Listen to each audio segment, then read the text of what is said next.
ಸುನಂದಮ್ಮ, ವಿಶ್ವಾಸ ಬಿಡಿ ಸಂಸ್ಥೆ ಓನರ್. ಬನ್ನಿ, ಒಳಗೆ ಬನ್ನಿ. ಅಪ್ಪ, ನಿಮ್ಮ ಓನರು.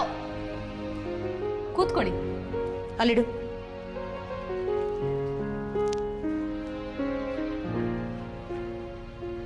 ಮಗಳ, ಕೂತ್ಕೊಳ್ಳಿ. ಮನೆ ತುಂಬಾ ದೂರ. ಬೆಳಗ್ಗೆಯಿಂದ ಹುಡುಕಿದ್ದು. ನಗ್ತೀಯಾ? ದೂರ ಅಂದ್ರಲ್ಲ.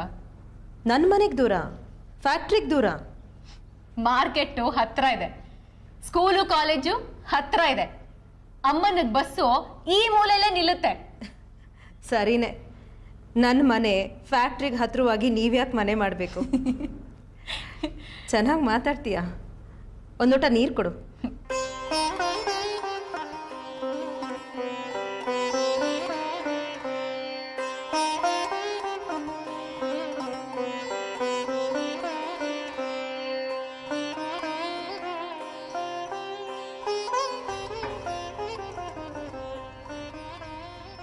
ಸಮಸ್ಯೆಗಳು ನಿಮಗೆ ಗೊತ್ತೇ ಇದೆ.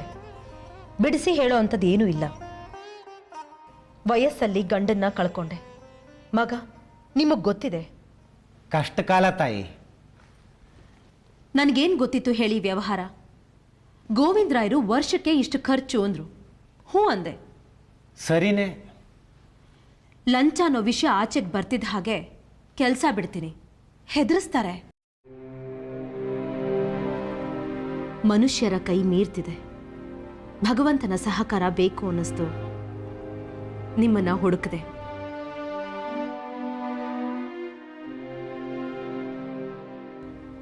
ಮೂರು ಜನರ ಜಾತಕನ ನೀವು ನೋಡಿದಿರಿ.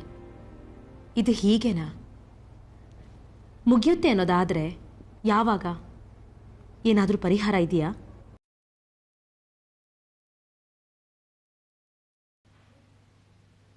ನೀನು ಒಳಗೆ ಹೋಗೋ.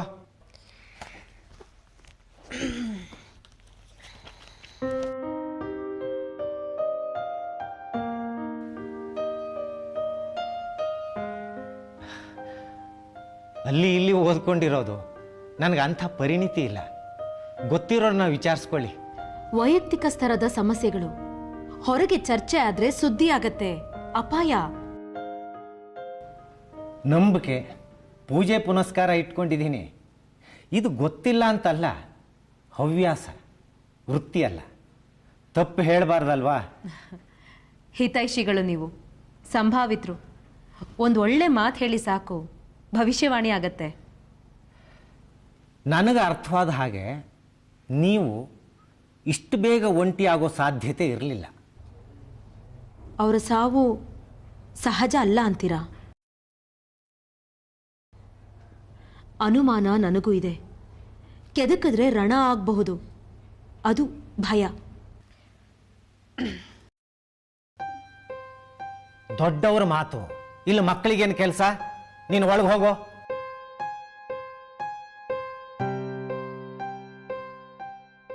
ಅಸಹಜ ಅಂದ್ಕೊಳ್ಳೋಣ, ಮುಂದೆ? ನನಗೆ ಅರ್ಥವಾದದ್ದು, ಅಸಹಜ ಸಾವಿನಲ್ಲಿ ಆತ್ಮಕ್ಕೆ ಶಾಂತಿ ಇರಲ್ಲ, ಆಸೆಗಳು ತೀರಿರಲ್ಲ, ಆವಿಯಾಗಿ ಸುತ್ತುತ್ತಿರುತ್ತೆ. ಒಂದು ನಂಬಿಕೆ. ಆತ್ಮ ಅಂಡಲಿತಿದ್ರೆ ಬದುಕಿನಲ್ಲಿ ಸುಖ ಎಲ್ಲಿರುತ್ತೆ?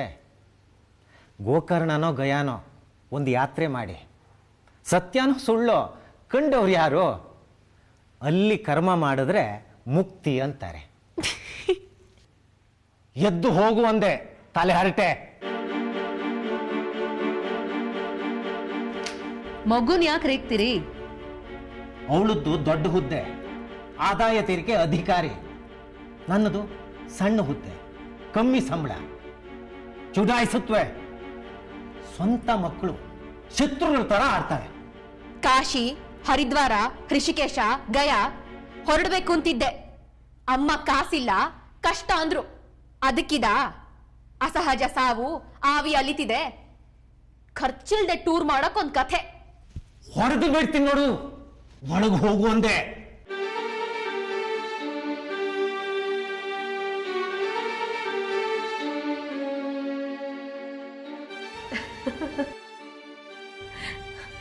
ಬುದ್ಧಿವಂತೆ ನಿಮ್ಮ ಮಗಳು. ಸತ್ಯ ಕಣೆ ತಾಯಿ, ನೀನು ಆಡಿದ್ದು. ನಾನಿಲ್ಲಿಗೆ ಬಂದಿದ್ದು ನಿಮ್ಮನ್ನು ನೋಡಕ್ಕಲ್ಲ.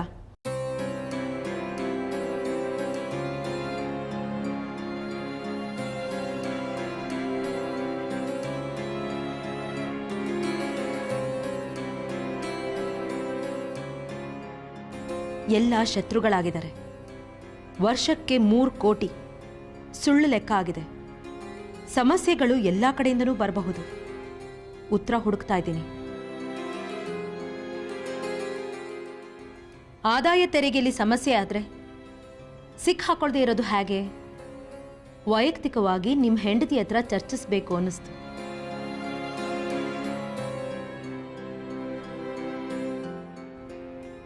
ನಿಮ್ಮ ಹೆಂಡತಿ ಪ್ರಾಮಾಣಿಕರು.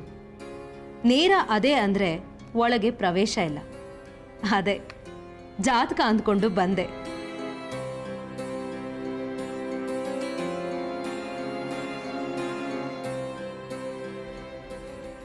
ಅಮ್ಮ ಏನ್ ಮಾಡ್ತಿದ್ದಾರೆ ನೋಡು. ಒಂದು 10-15 ನಿಮಿಷ ಅಷ್ಟೇ.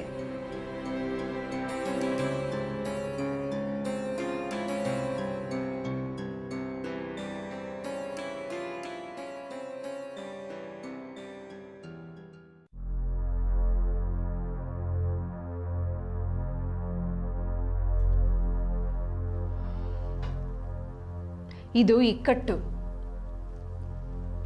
ನಾನಿಲ್ಲಿಗೆ ಸಲಹೆಗೆ ಬಂದಿರೋದಕ್ಕೂ ನಿಮ್ಮ ಗಂಡನ ಕೆಲಸಕ್ಕೂ ಸಂಬಂಧ ಇಲ್ಲ. ಸಲಹೆ ಕೊಡದಿದ್ರೆ ತಪ್ಪಿಲ್ಲ, ಅದು ನಿಮ್ಮ ಸ್ವಾತಂತ್ರ್ಯ. ಮನಸ್ಸಿನಲ್ಲಿ ಉಳಿಯಲ್ವಾ? ಉಪ್ಪು ಹುಳಿ ಖಾರದ ದೇಹ, ವ್ಯವಹಾರನೇ ನಂಬಿಕೊಂಡು ಬದುಕ್ತಿರೋಳು. ಮನಸ್ಸಿನಲ್ಲಿ ಉಳಿಯಲ್ಲ ಅಂದರೆ ಸುಳ್ಳಾಗತ್ತೆ. ಇಷ್ಟು ಸತ್ಯ ನಿಮಗೂ ಗೊತ್ತು. ಅದರೊಂದು, ನೀವು ಸಹಕರಿಸಿ ಬಿಡಿ, ಅದ್ರ ಪರಿಣಾಮ ಅವ್ರ ಮೇಲಿರೋಲ್ಲ. ಕೂತ್ಕೊಳ್ಳಿ.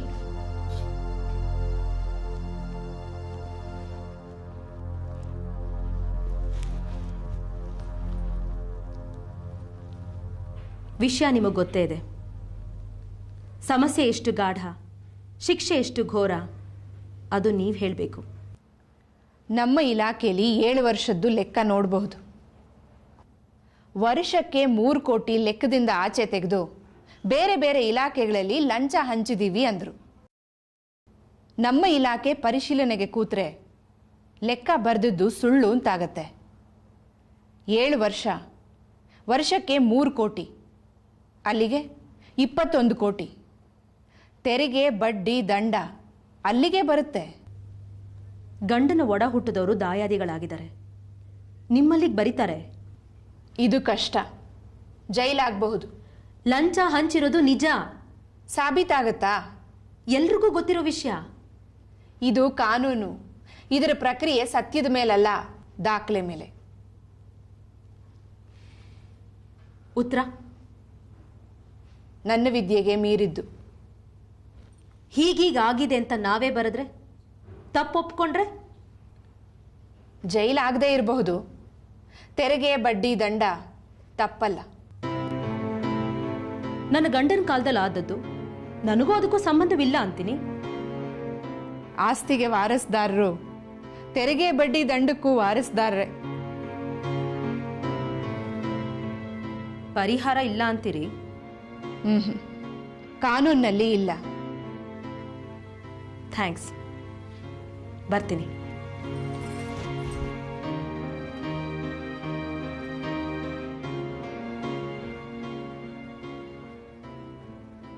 ಕಾನೂನಲ್ಲಿ ಇಲ್ಲ ಅಂದ್ರಿ.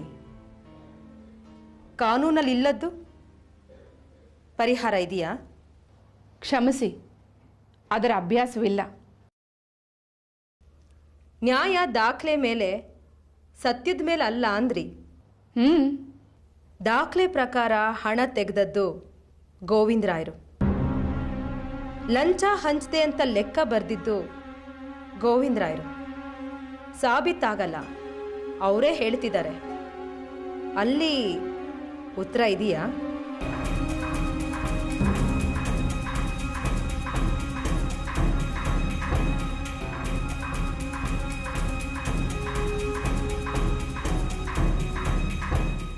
ನನ್ನ ಗಂಡ ಸಂಭಾವಿತ, ಹಸುವಿನಂಥ ಮನುಷ್ಯ. ನಾನು ವ್ಯವಹಾರದ ಜ್ಞಾನವೇ ಇಲ್ದೋಳು. ಲಂಚ ಸಾಬೀತಾಗೋಲ್ಲ. ಈ ಪ್ರಪಂಚದಲ್ಲಿ ಯಾವ ಇಲಾಖೆಯಲ್ಲೂ ಲಂಚದ ಸೋಂಕಿಲ್ಲ. ಅಲ್ಲಿಗೆ ಬೇರೆ ಬೇರೆ ಇಲಾಖೆಗಳ ಹೆಸರು ಹೇಳಿ ಅಲ್ಲಿಯ ಅಧಿಕಾರಿಗಳ ಹೆಸರು ಕೆಡಿಸಿ ಗೋವಿಂದರಾಯರೇ ಕದ್ರ. ಇದು ಅನ್ಯಾಯ. ಗೋವಿಂದರಾಯರು ಅಂಥವ್ರಲ್ಲ. ನಿಮ್ಮ ಸಂಸ್ಥೆ ಏಳಿಗೆಗೋಸ್ಕರ ಸ್ವಂತ ಸಂಸಾರ ಮರೆತು ದುಡ್ದೋರು ಅವರು. ಅವ್ರಿಗೆ ತೊಂದರೆ ಕೊಡೋದು ಧರ್ಮ ಅಲ್ಲ. ಅಲ್ಲಿ ಉತ್ತರ ಇದೆ.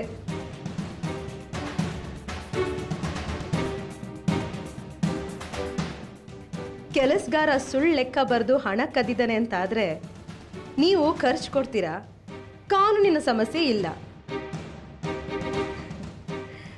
ಭಯ ಬೇಡ. ಗೋವಿಂದರಾಯರು ನನ್ನ ತಂದೆ ಸಮಾನ, ಮೋಸ ಮಾಡೋಲ್ಲ. ವಯಸ್ಸಾಯಿತು, ಆರೋಗ್ಯ ಸರಿಯಿಲ್ಲ, ಜವಾಬ್ದಾರಿಗಳು ಮುಗಿದಿವೆ, ಕೆಲಸ ಬಿಡ್ತೀನಿ ಅಂದಿದ್ದಾರೆ.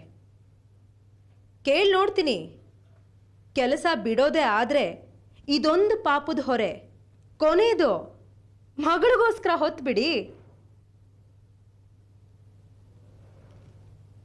ಇಲ್ಲ ಅನ್ನೋಲ್ಲ ಅಲ್ವಾ? ಕೆಲಸ ಬಿಡೋಕೆ ಅವರು ಸಿದ್ಧವಿಲ್ದಿದ್ರೆ ಇಕ್ಕಟ್ಟು, ನನಗಿಕ್ಕಟ್ಟು. ಸಮಸ್ಯೆಗೆ ಗೋವಿಂದರಾಯರು ಅಪವಾದ ಹೊರೋದು ಪರಿಹಾರ ಅನ್ನೋದಾದ್ರೆ ಹೊತ್ತು ಕೆಲಸ ಬಿಡ್ತಾರೆ. ಇಲ್ಲದಿದ್ರೆ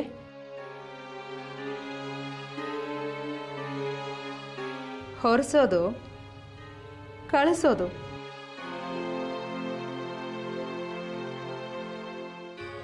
ಇಲ್ಲ, ಅದಕ್ಕವರು ಅವಕಾಶ ಕೊಡಲ್ಲ. ಸಲಹೆಗೆ ಕೃತಜ್ಞೆ. ವಿಷಯ ಗುಟ್ಟಾಗಿರ್ಲಿ, ಚರ್ಚೆ ಬೇಡ. ಸುದ್ದಿ ಆದ್ರೆ ಸಮಸ್ಯೆ. ಸಾವಿನ ಮೇಲಲ್ಲ ಸೂತ್ಕ, ಸುದ್ದಿ ಮೇಲೆ.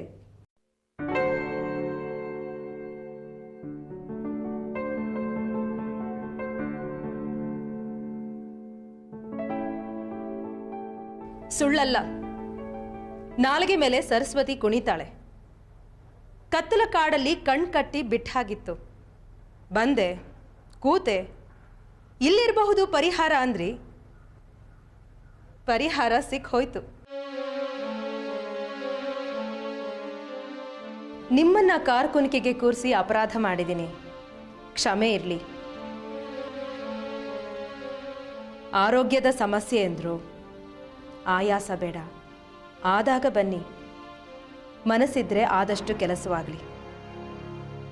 ಸಮಸ್ಯೆಗಳಿದ್ದಾಗ ಪರಿಹಾರಕ್ಕೆ ಬರ್ತೀನಿ, ಇಲ್ಲ ಅನ್ಬೇಡಿ. ದೊಡ್ಡ ಮಾತು. ಬರ್ತೀನಿ. ಚೆನ್ನಾಗಿ ಮಾತಾಡ್ತೀಯಾ? ಬರ್ತೀಯಾ? ನಮ್ಮ ಮನೆ ಸೊಸೆಯಾಗಿ. ವಿಶಾಲವಾದ ಮನೆ ಇದೆ, ಕುಣ್ಕೊಂಡಿರ್ಬಹುದು.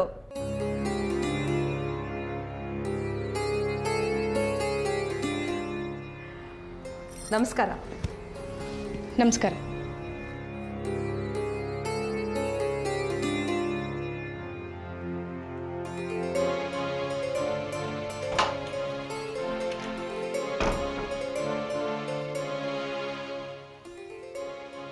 ಕೇಳಿಸ್ತಾ? ನಿನಗೆ ಹೇಳ್ತಿರೋದು ಕೇಳಿಸ್ತಾ?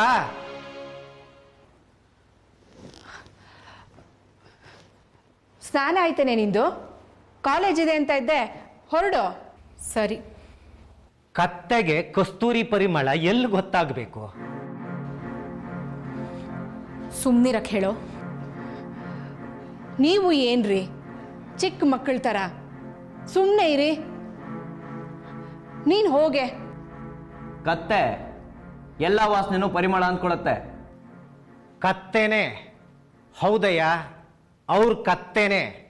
3 ತಲೆಮಾರು ತಿಂದ್ರು ಕರ್ಗದಷ್ಟು ಆಸ್ತಿ ಇದೆ. ಅವ್ರ ಕತ್ತೆ, ನೀನು ಕುದುರೆ. ಆಸ್ತಿ ಸೇರಕ್ಕೆ ಬುದ್ಧಿ ಬೇಕು ಅಂತೇನಿಲ್ಲ. ಕಳ್ತನ ಮಾಡಿರ್ತಾರೆ, ಸೇರಿರತ್ತೆ. ಭವಿಷ್ಯ ಕೇಳಕ್ಕೆ ನಿನ್ನ ಹುಡುಕ್ತಾರೆ. ನಿನ್ನ ಭವಿಷ್ಯ ನಿನಗೆ ಗೊತ್ತಿಲ್ಲ. ಯಾತ್ರೆಗೆ ಹೋಗ್ಬೇಕು, ಅಮ್ಮನ ಎಲ್ಟಿಸಿ, ಕಾಯಿಲೆ ಡಾಕ್ಟ್ರೇ ನೋಡ್ಬೇಕು. ಜಾತಕ ಸ್ವಂತದ್ದು ನೋಡಿ ತಿಳ್ಕೊಳ್ಳೋದಪ್ಪ, ಮುಂದಾಗೋದು ಹಾಗೆ ಆಗತ್ತೆ. ಅದಕ್ಕೆ ಯಾಕೆ ಪೀಠಿಕೆ ಪ್ರಸ್ತಾಪ? ಸುಮ್ಮನಿರ್ತೀರಾ? ಹೋಗೋ ಒಳಕ್ಕೆ. ಕೆಲಸವಿಲ್ವಾ ನಿನಗೆ? ನಿನಗೆ ಬೇರೆ ಹೇಳ್ಬೇಕಾ? ಬಂದವರು ಅಪ್ಪನ್ನ ಜೋಕ್ ಮಾಡಿದ್ರು. ಸುಮ್ಮನಿರು. ಜಾತಕ ಅಂತ ಸುಳ್ಳು ಹೇಳಿ ತಮಾಷೆ ಮಾಡಿದ್ರು. ಆಯ್ತು, ಹೋಗು. ಅವ್ರಿಗೆ ಗೊತ್ತಾಗ್ಲಿಲ್ಲ, ನನಗೆ ಗೊತ್ತಾಯ್ತು. ಬಾಯಿ ಬಿಟ್ಟು ಹೇಳಿಲ್ವ ಅವರು? ಬಂದಿದ್ದು ನಿಮ್ಮನ್ನ ನೋಡಕ್ಕಲ್ಲ, ನಿಮ್ಮ ಹೆಂಡತಿನ ಅಂತ.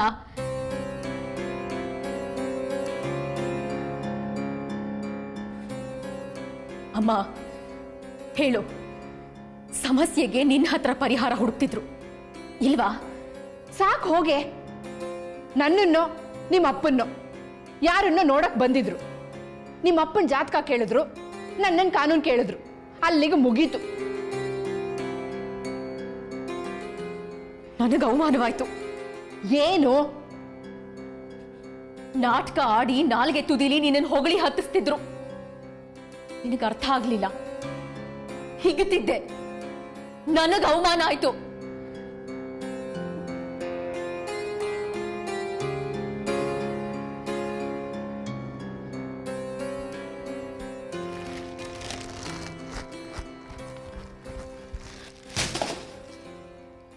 ಕೋತಿಗೆ ಹಣ್ಣು ತೋರಿಸಿ ಕುಣಿಸೋ ಹಾಕಿ ಕುಣಿಸ್ತಾ ಇದ್ರು. ನೀನು ಆನಂದದಲ್ಲಿ ತೇಲಾಡ್ತಿದ್ದೆ. ನನಗ್ ನಾಚಿಕೆ ಆಯ್ತು. ನಿನಗೆ ಅಂತಲೇ ತಂದ್ಕೊಟ್ಟು ಹೋಗಿದ್ದಾರೆ, ತಿನ್ನು. ಒಂದು ಅರ್ಥ ಮಾಡ್ಕೊ, ನಾನು ನಿನ್ನ ಮಗಳು. ನೀನು ಪೆದ್ದು ಪೆದ್ದ ಕುಣಿತಿದ್ರೆ, ಬೇರೆಯವರು ಪೆದ್ದು ಪೆದ್ದ ಕುಣಿಸ್ತಿದ್ರೆ ನನಗ್ ನಾಚಿಕೆ ಆಗುತ್ತೆ.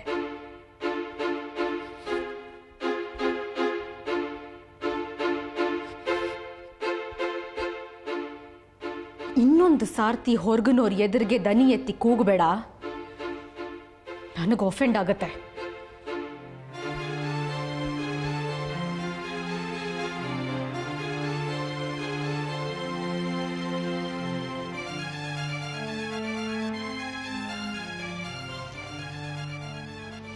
ಕೇಳಿಸ್ತಾ? ಮಕ್ಕಳು ಬಿಡಿ. ಮಂಗ ಅಂದ್ಲು ನನ್ನ. ಬುದ್ಧಿ ಇಲ್ಲ, ಬಿಡಿ. ಏನು ಸಮಸ್ಯೆ? ಏನಿಲ್ಲ. ನನಗೆ ಹೇಳಬಾರ್ದು. ಏನೋ ಸಮಸ್ಯೆ. ಬಂದ್ರು, ಹೇಳಿದ್ರು, ಹೋದ್ರು, ಬಿಡಿ. ಪೆದ್ದ ನಾನು, ನನಗೆ ಅರ್ಥ ಆಗಲ್ಲ. ಹೇಳಲ್ಲ ನೀನು. ಆಯ್ತು, ಬಿಡಿಸಿ ಹೇಳ್ತೀನಿ. ಅರ್ಥ ಆಗುತ್ತಾ? ಕೂಗಬೇಡ ನೀನು ನನ್ನ ಮೇಲೆ.